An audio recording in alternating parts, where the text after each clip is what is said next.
Okay guys, this is my 1966, 67, 68, I really don't know, EB2 bass. All original except the tuners.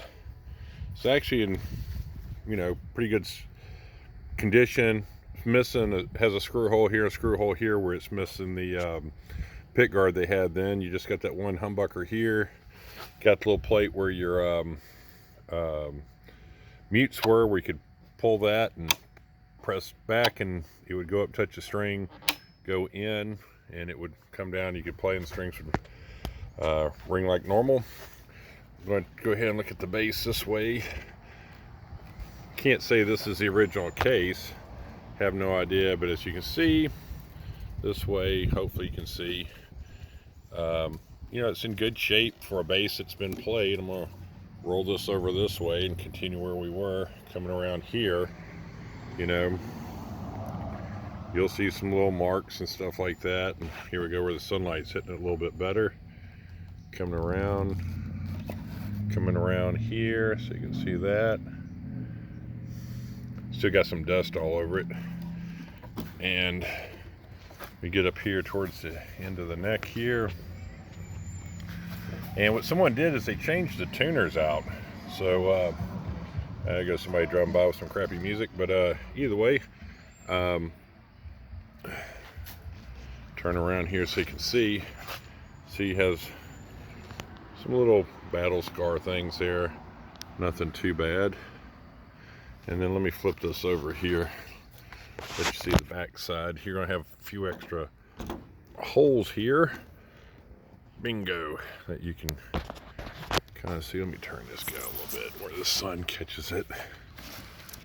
Or heck, it ain't doing it. But either way, you see the holes there where the original tuners were, and someone put some Grovers on it, and these actually better tuners, but they're not original.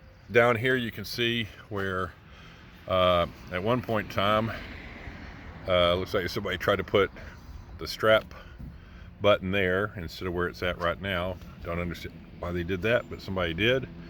And got a little wear down to the wood here on the back for the there goes another neighbor. Wear on the back, as you can see, where someone probably had one of those nice Elvis Presley size belt buckles and wore the paint down, probably back in the 60s and 70s. But other than that, we can flip her back over here, look at the frets, and the frets look good. I don't see any dips or anything like that that's serious. Fingerboard looks good. No separation or anything like that going on. But a really cool bass. It's a thudder, meaning, as we go across here, look at this. Thudder means you got that mud rake right there. Now, one thing that this thing does have is you have a volume, you have a tone, and this little switch right here. When you press in that switch, you engage that switch, it's like all your mids and your treble just kind of go out, and then all of a sudden it's like it's just a mud bucket. You press that guy in, and it goes to like a normal sound, and that way you probably notice it kind of thin, and you got to crank up the bass a little bit on your amp. It's just the way they made it, nothing wrong with it. I will say at some point in time, at least to me, it seems like this is going to need another input jack, because sometimes it kind of works and sometimes it's a little scratchy. This button here, same thing. You can press in, press in, press in, and sometimes it'll you have to kind of lift it up. So but other than that, it's a cool bass, especially if you're interested in something from the 60s. Y'all have a good one.